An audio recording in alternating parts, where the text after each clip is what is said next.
उन्होंने 10% से प्रोडक्शन काट दी है क्योंकि उनको लगता है कि उनके मार्जिन्स पूरे नहीं हो रहे हैं, प्रॉफिटेबल नहीं है, फीस उनको इनफ नहीं मिल रही है। लेकिन चाइना ने इवन एज अपने स्मेल्टर्स में यहाँ पर प्रोडक्शन कट होता हुआ देखा है, लेकिन चाइना का जो रिफाइंड कॉपर इंपोर्ट है वो इस साल में अब तक 20% तक चढ़ चुका है। यानी कि चाइना इंटरनेशनल मार्केट से यहाँ पर खरीद रहा है और उसकी वजह से उनके प्राइसेस यहाँ पर बढ़ते चले जा रहे हैं। ये तो ही एक बात। दूसरा, ये जो ग्लोबल मैन्युफैक्चरिंग डेटा है, फैक्ट्री ऑर्डर्स हैं, वो बेहतर नजर आने लगे हैं, यानी कि इंडस्ट्रियल डिमांड पिकअप हो रही है। तीसरी बात यह है कि सप्लाई कंसर्न्स हैं यहाँ पर। जो पनामा कोब्रे माइन है वो दिसंबर से बंद है। पेरू, मेक्सिको की जो माइंस हैं वहाँ से भी गाइडेंस इस साल के लिए थोड़ी सी कमज़ोर है, तो सप्लाईज माइंस की तरफ से भी हमने यहाँ पर कमी आते हुए देखी है। चौथी बात यह कि यूएस और यूके ने यहाँ पर जो रशियन ओरिजिन का मेटल है वो इम्पोर्ट करना और एक्सचेंजेस पर डिलीवर करवाना दोनों बंद कर दिए हैं। इसका भी एक सेंटिमेंट इम्पैक्ट है। और पाँचवीं सबसे बड़ी बात है कि जो फंडामेंटल्स हैं वो तो स्ट्रॉन्ग हैं ही, लेकिन जो CFTC डेटा है वो आपको ये दिखाता है कि जो कॉपर के नेट लॉन्ग्स हैं वो अक्टूबर 2021 के बाद सबसे ज्यादा हैं। 47,000 कॉन्ट्रैक्ट्स यहाँ पर नेट लॉन्ग्स हैं, यानी कि अच्छा खासा स्मार्ट मनी हमने यहाँ पर कॉपर में आता हुआ देखा है। अब फाइनल चीज़ ये है कि कॉपर के प्राइसेस $10,000 पर टन के आसपास चल रहे हैं। कॉपर का ऑल टाइम हाई है 10,800, यानी कि अगला टारगेट वो हो जाता है। लेकिन सारी की सारी wall street banks and brokerages की रिपोर्ट्स अगर आप देखें ना अनुज, तो चाहे वो गोल्डमैन सैक्स है, सिटी है, बैंक ऑफ अमेरिका है, सबका मानना है कि अगले साल तक, अगले साल से पहले हम ऑल टाइम हाईज $12,000 पर टन के यहां पर बनाते हुए नजर आएंगे।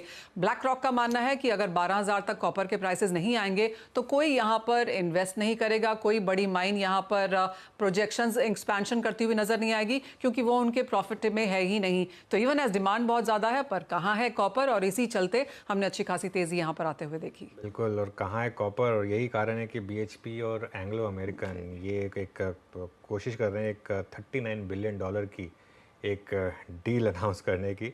और आज मैं पढ़ रहा था कि जो सर्ज आया कॉपर प्राइसेस में, technically copper is now more valuable then diamond.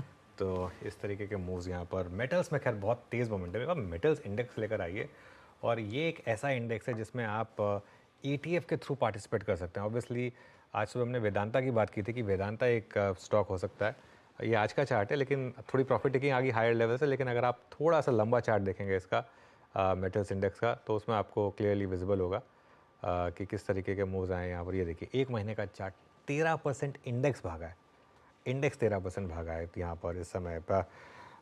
कौन सा मेटल स्टॉक्स सबसे अच्छा प्लेस्ड है शिल्पा जी?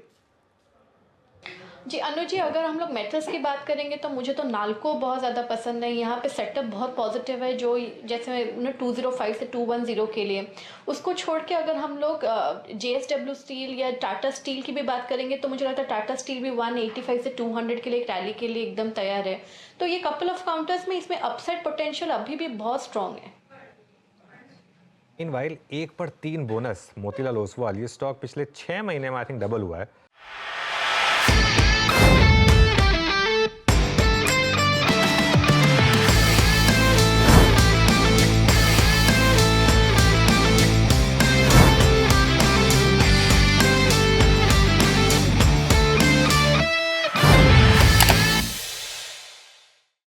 बता दें कि मनी कंट्रोल पर दिए गए विचार एक्सपर्ट्स के अपने निजी विचार होते हैं। वेबसाइट या मैनेजमेंट इसके लिए उत्तरदायी नहीं है। यूजर्स को मनी कंट्रोल की सलाह है कि कोई भी निवेश निर्णय लेने से पहले सर्टिफाइड एक्सपर्ट की सलाह लें।